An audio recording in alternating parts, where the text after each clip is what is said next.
Kw'isoko.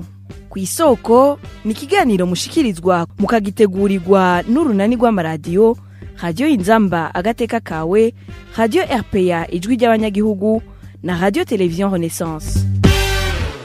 Mu gihe himirije amatora y'umwaka wa 2025 mu Burundi, hari kibazo gitanguye kwibonekeza kijanye n'itozwa ry'amafaranga yo gushigikira ayo matora nk'uko amakuru ava mu banyagihugu mu bice bitandukanye vy'igihugu avyemeza. Umugambwe uri ku butegetsi CNDD-FDD biciye mu banywanyi bawo uri kuratoza amafaranga ashika ku bihumbi 200 ku ngo mu ntara nyinshi. Ingingo ihushanye n'ivyari vyashikijwe n'umukuru w'igihugu aho yari yijeje abarundi ko abashaka guterera bazobikora ku gushaka kwabo. None mu gihugu hagati vyifashe gute? Ni gute igitozwa ry'intererano rihungabanya integuro y'amatora n'uburenganzira bw'abanyagihugu? Ivyo bibazo vyose nivyo tuza kurabira hamwe muri kino kiganiro kw'isoko, mukaba mugira mu gishikizwe na Bonfils Niyongere, nkaba ndabahaye ikaze. Kwica amatwi ntaco bimaze kurugutura, wewe ndakubwira kuko ndagukunda uri ku mutima. Inyungu z'igihugu iyo zigeramiwe ni ngombwa tuvuge. Amakuru atangwa n'abanyagihugu baganiriye n'urunani rw'ibimenyesha makuru mu ntara za Makamba, Rutana, Gitega, Muyinga, Ngozi na Kayanza yemeza ko abarongoye abandi mu mitumba bariko bararika abanyagihugu kugira batange intererano y'amatora yimirije. Urugo rwose rusabwa amafaranga ashika ibihumbi 200, hanyuma bagahabwa igitasi kiriko ibimenyetso vy'umugambwe CNDD-FDD canditseko intererano y'amatora y'umwaka wa 2025.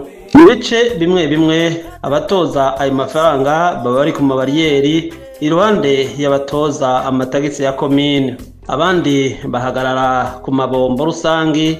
Abemererwa kuvoma bakaba bategerezwa kuba baratanze iyo ntererano. Abanyagihugu bemeza kandi ko babwirwa ko bazogarariza iyo ngingo yo guterera umugambwe CNDD-FDD mu matora yimirije batazosubira kuronswa impapuro barondera mu ntwaro. Ivyo bikorwa bikaba bihagaritse umutima abo banyagihugu. Yamara naho biruko, mu kwezi kwa kane uyu mwaka hatanguzwa inyigisho zijanye no kwitegurira amatora y'umwaka wa 2025. Umukuru w'igihugu Evariste Ndayishimiye yamenyesheje ko guterera amatora bizoba ku gushaka k'umwe wese. Amatora ategekanijwe mu mwaka uza azorenganizwa hakoresheje uburyo bw'igihugu nk'uko nyene na mwebwe abarundi mu vyipfuza. Nico gituma mfashe kano kanya subire ndababwira yuko umurundi wese ashaka guterera amatora arabirekuriwe kandi arugururiwe. Mugabo ntimuvuge ngo nuko ngo tuba twaherewe. Namba na gatoyi igikorwa cyose kije twese rutegerezwa kugiterera. Ni muri yo ntumbero ubu hazoterera umuntu wese kumushaka kwiwe. Ubu nta numwe tuzokata ku mushara wiwe kiretse uwisabiye wenyene ati jewe shaka guterera ya akane akayizanira akayashira aho byagenewe kuri konte ya banki. Abifuza gushikira muri ico gikorwa c'amatora rero ntimwitinye, aho bukera ababijejwe bazobaha inimero yaho muyashira. Kandi naganda amenyeshe ko no muyo mwari mwaterereye mu mwaka wahera hari hayacagutseko mu mwaka wa 2025 tuzokoresha uburyo buke kuko baratubika ibikoresho bimwe twahora tugura. Ubwo ubisha nshuti niwo buvamwo, hajya umukuru kizira kumutuka ntikizira kumubwira ukuri. Mu runani rwa politike Sephora Arusha bamenyesha ko umugambwe uri ku butegetsi CNDD-FDD ubandanya witwara nk'aho uri umugambwe umwe rudende mu gihugu. Jean Bosco Rwigemera ni cegera c'urongoye urunani Sephora Arusha.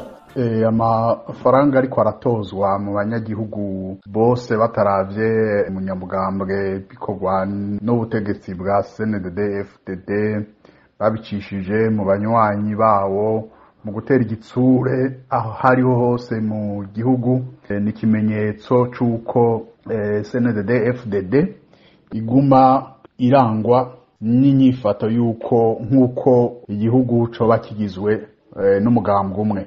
Ni ikimenyetso cy'intwaro y'agahotoro, intwaro itubahiriza amategeko, intwaro y'akajagari umenga nta mategeko ayigenga.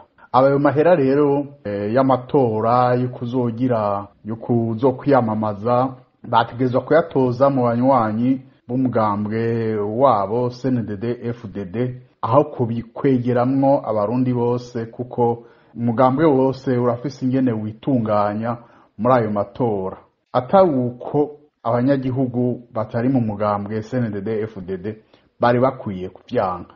Mbere novuga yuko n'abari muri CNDD FDD bari bakwiye kuvyanka, kuko nta kazoza umugambwe ubaronderera, nta kiza umugambwe ubaronderera. Wabashize mu kene ntangere, wamaze kubereka yuko ari umugambwe wakagwi k'abantu bakeya barondera inyungu zabo ataco bamariye abanyagihugu. Jean Bosco Rwigemera asaba abarundi n'abanywanyi b'umugambwe CNDD-FDD badashigikiye itozwa ry'iyo ntererano kuva hasi bagahakana yuko uburenganzira bwabo buhonyangwa. Erega buryango ubuntu burihabwa, abo banyagihugu bataviriye hasi rimwe bose ngo banke ako gahotoro, banke ako gacinyizo, banke uko kuntu baborobeza, banke iyo terabwoba ryiganje mu gihugu, bazoryamamwo mpaka.